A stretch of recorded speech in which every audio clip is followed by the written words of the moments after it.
जीवन जीने का अधिकार है।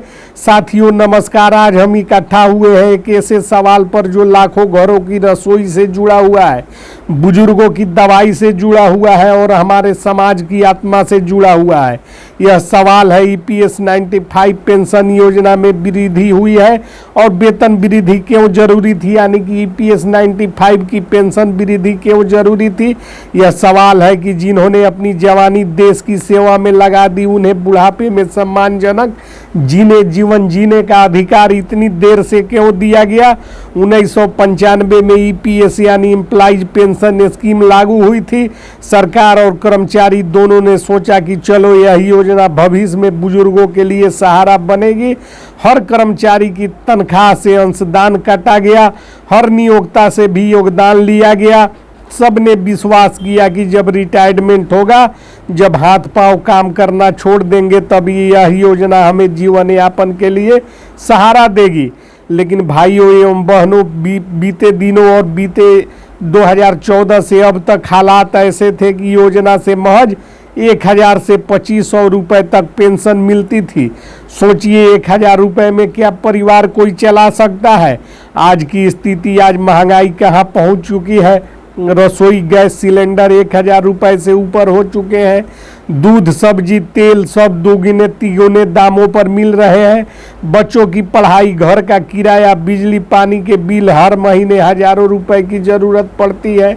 और सबसे बड़ी मार्ग बुजुर्गों की दवाइयाँ, जिन पर खर्च महीने में हजारों तक होता है, किंतु पेंशन सिर्फ महज 1000 रुपए तक ही दिए जाते थे। अब आप ही बताइए, पेंशन जो पेंशनर 1200 रुपए पेंशन पा रहे थे, वह सब के सब कैसे जो है कि जीवन को झेल रहे थे। और असलियत यह है कि ईपीएस 95 पेंशनर्स आज सम्मानजनक जीवन नहीं बल्कि संघर्षमय जीवन जीने को मजबूर थे। पेंशनरों की दुर्दशा काफ़ी हो चुकी थी। साथियों, मैंने कई पेंशनरों से मुलाकात किया। किसी का बिजली का बिल ही पेंशन से ज़्यादा है, कोई अपनी बीमार पत्नी के लिए दवाई नहीं खरीद पा रहा था, तो किसी को बच्चों के सामने हाथ फैलाना पड़ रहा था। एक बुजुर्ग ने कहा, बेटा हमें लगता है कि हमने पूरी जिंदगी मेहनत गलत जगह पर कर दी, सरकार हमें भूल गई है। यह दर्द सिर्फ उनका ही नहीं, यह उस हर व्यक्ति का दर्द है जिसने अपने पसीने से देश की फैक्ट्रियां चलाई, दफ्तरों में काम किया, रेल कारखानों में सेवा दी। और उन्होंने जो है कि 4 सूत्री मांगे रखी सरकार के समक्ष। अब सवाल यह है कि क्या चाहिए पेंशनरों को, जो है कि उनकी मांगे जो पूरी होने जा रही है, इतने संघर्षों के बाद जो मिलने जा रहा है, क्या वह आसानी से नहीं दिया जा सकता था।